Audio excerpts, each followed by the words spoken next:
네, 요즘 주식시장을 보면 정신이 없습니다. 폭락과 급등을 거듭하는 널뛰기 장세를 보이다가 오늘은 일단 상승세를 보이고 있습니다. 정부의 시장 안정 대책에 일단은 효과를 내는 모습입니다. 그러나 불안감은 여전합니다. 금융시장을 분석하고 전망해 보겠습니다.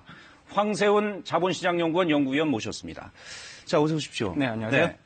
지금 코스피 현황을 좀 보니까 1600, 많이 거의 80선에 가까워졌네요. 많이 오르고 올랐습니다. 있습니다. 네, 어제도 폭등세를 보였고요. 예. 오늘도 이 정도면 폭등세라고 충분히 평가해 볼 수가 있는 것이겠죠. 네. 일단은 시장은 이제 두 가지, 이제 외국 지금 각국 중앙 정부와 그다음에 이제 중앙은행들이 대규모 경기 부양책들을 발표를 하고 있습니다. 예. 미국의 연준 같은 경우에는 무제한 양적 완화를 하겠다라고 발표를 했고요. 그다음에 미국의 민주당과 공화당도 약 2조 달러 규모의 경기 부양책을 지금 거의 이제 협상이 거의 다 됐다라는 네. 보도들이 나오고 있잖아요. 이런 부분들이 투자자들의 심리를 굉장히 크게 안정시키고 있다라고 평가해 볼 수가 있고요. 네. 국내에 이제 경우로 들어오게 되면 어제 정부가 금융시장 안정화 방안을 발표를 하게 됩니다. 실질적으로 효과가 기대되는 부분들이 많이 포함되어 있기 때문에 예. 이런 부분들도 투자자들의 심리를 안정시키는데 사실 상당히 크게 기여를 하고 있다고 네. 평가해 볼 수 있죠. 일단 반응은 좋군요. 그렇습니다. 그런데 이달 들어서 흐름을 이렇게 계속 보면 투자자별로는 거래 주체별로는 조금 다른 양상입니다. 외국인들은 네네. 계속 팔고 개인들은 계속 사들이고 이런 흐름인데 오늘도 그렇습니까? 네, 일단 가격이 상승할 때는 주로 외국인들 내지는 국내 기관 투자자들에 의해서 주도된다고 보시면 될 것 같습니다. 그래서 가격이 상승할 때는 거의 예외 없이 외국인들은 매수, 국내 기관 투자자들도 매수세를 보이는 경우들이 많고요. 네. 반대로 가격이 하락하는 경우에는 개인 투자자들의 매수가 일반적인 현상이라고 볼 수가 있죠. 네, 그렇습니까? 네. 자, 그런데 조금 전에도 말씀해 주셨습니다만 정부가 기업과 금융시장에 100조 원 플러스 알파 긴급자금을 투입하겠다 이렇게 발표를 했습니다. 네네.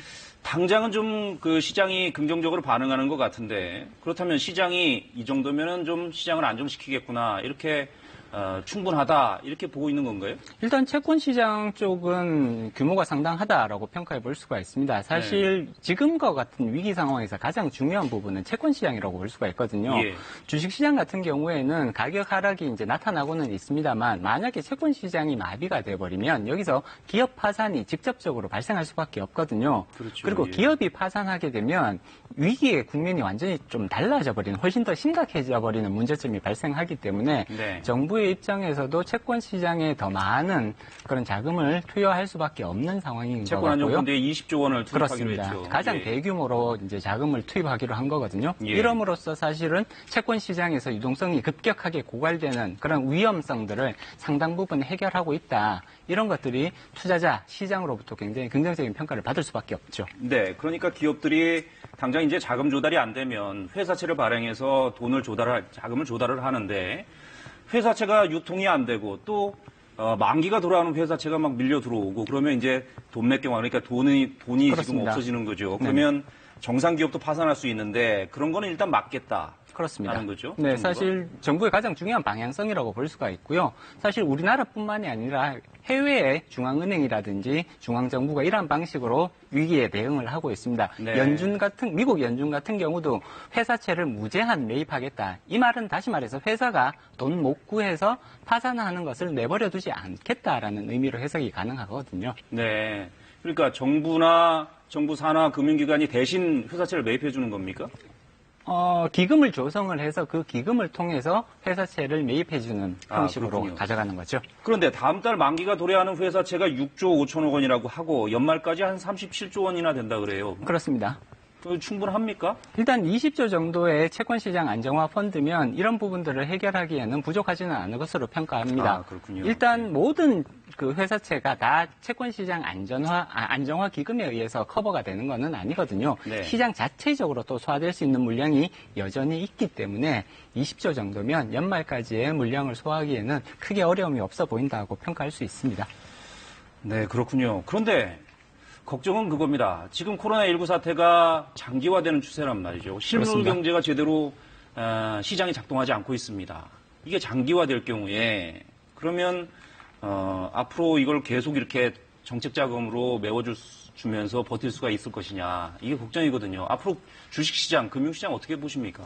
일단 말씀하셨듯이 가장 중요한 부분은 코로나 사태가 언제 끝날 수 있느냐. 장기화되면 될수록 정부의 부담 그리고 전체 경제, 글로벌 경제의 부담은 커질 수밖에 없는 거고요. 네. 따라서 이것이 올해 내로만 사태가 종료될 수 있다면 현재의 이러한 정부와 중앙은행들의 정책 방향은 충분한 효과를 낼 수 있을 것이라고 예상해 볼 수가 있습니다. 다만 네. 이것이 올해 내로 만약에 안 잡힌다. 그래서 내년까지 계속해서 장기화되는 추세로 끌고 간다면 그러면 조금 더 심각한 문제를 양산할 가능성들이 높아지는 거죠. 말씀하셨듯이 예. 계속해서 유동성을 부어서 기업들이 안 망하도록 만들기는 하는데 여기서 또 이제 부작용이 발생할 수가 있거든요. 기업들이 좀비화되는 예. 현상들이 나타나면서 이제 자생적으로 굴러가는 것이 아니라 오로지 정부의 공적 자금 투입에 의해서만 이렇게 운영이 유지가 되는 이런 이제 부작용이 나타날 수가 있습니다. 장기화되었을 때 사실은 가장 우려되는 부분이 이거라고 볼 수가 있거든요.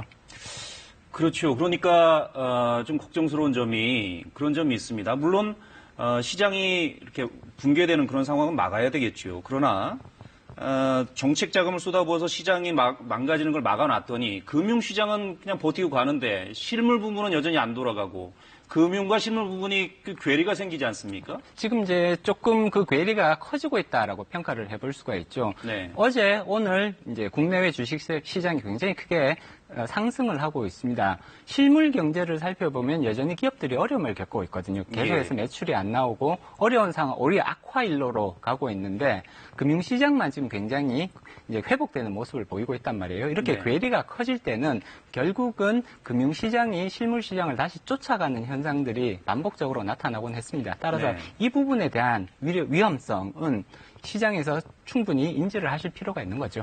네, 투자자들이 주의하실 필요가 좀 있어 보입니다. 그렇습니다. 자, 금융 부분이 실물 부분을 따라간다라고 말씀하셨어요. 그러면 앞으로 좀 전망은 그다지 낙관적이지는 않다 이런 말씀이십니까? 추가적으로 주가 하락, 증시의 하락은 충분히 여전히 가능한 상태다라고 예상해 볼 수가 있죠. 네. 코로나 사태가 지금 완전히 정점을 찍었다고 보기는 어렵거든요. 예. 유럽에서도 계속해서 악화 쪽으로 가고 있고요. 미국에서도 마찬가지입니다. 따라서 이러한 부분들이 결국은 기업 그리고 전체 실물 경제에 계속해서 큰 부담 요소로 작용하고 있기 때문에 코로나 사태가 정점을 찍었다라고는 판단하기가 어렵고요. 그렇다면 추가적으로 조금 더 나쁜 상황들이 발생할 수 있다. 네. 따라서 이런 부분들이 증시에 추가적으로 더 반영이 된다면 지금은 굉장히 강한 이제 상승세를 보이고 있습니다만 이런 것들이 다시 또 하락세로 반전할 가능성은 충분하다고 예상해 볼 수 있습니다.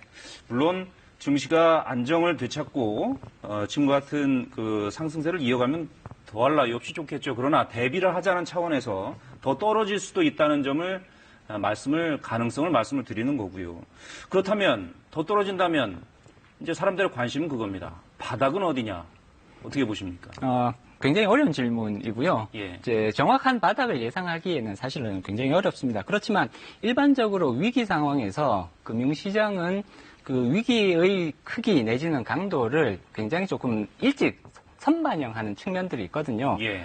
지금 코로나 위기가 본격화된 시점은 2월 말이라고 볼 수가 있습니다. 그리고 예. 현재 한 달 정도의 기간이 지났고요. 그렇다면 이번 코로나로부터 발생하는 충격에 대한 금융시장의 평가가 사실 굉장히 많이 진행되어 왔다라고 네. 평가를 해볼 수가 있고요. 그렇다면 저점은 사실 그렇게 크게 얼마 남지 않았을 가능성이 더 높아 보입니다. 사실 향후 1주 내지 2주 정도면 금융시장이 코로나의 충격에 대한 평가를 거의 이제 마무리 짓는 국면으로 갈 가능성들이 높다고 예상해 볼 수가 있죠. 네, 한두 주 내에 금융시장이 코로나의 충격에서 벗어날 수 있다라고 전망을 해주셨습니다. 마지막으로 가장 중요한 질문을 좀 드릴게요. 개인 투자자들, 지금 외국인들은 계속 팔고 나가고 있는데 개인 투자자들 앞으로 투자 전략 어떻게 세워야 됩니까? 지금 현재의 상황에서 지금 굉장히 조금 낙관론이 많이 퍼지고 있는 것 같습니다. 네. 그렇지만 앞서도 말씀드렸듯이 오히려 지금 금융시장과 실물 경제 간의 괴리가 커지고 있는 상황이거든요. 예. 이것은 오히려 조금 안 좋은 시그널이라고 볼 수가 있습니다. 예. 추가적인 하락을 의미한다라고 충분히 해석이 가능한 부분이고요. 물론 하락의 폭이 이전의 하락처럼 그렇게 크게 나타날 가능성은 저는 낮다고 생각을 합니다. 네. 그럼에도 불구하고 추가적인 조금 더 하락하는 모습들은 충분히 나타날 수 있기 때문에 아직까지는 조금 신중한 그런 투자 판단의 자세가 필요하지 않을까. 약간은 더 보수적인 관점에서 조금 더 그 시간을 여유 있게 잡고 네. 투자하는 모습들을 보일 필요성이 오히려 더 큰 시점이라고 보고 있습니다. 네, 알겠습니다. 추가적인 하락을 대비해서 신중하게 투자할 필요가 있다라는 말씀이셨습니다. 말씀 잘 들었습니다. 고맙습니다. 고맙습니다.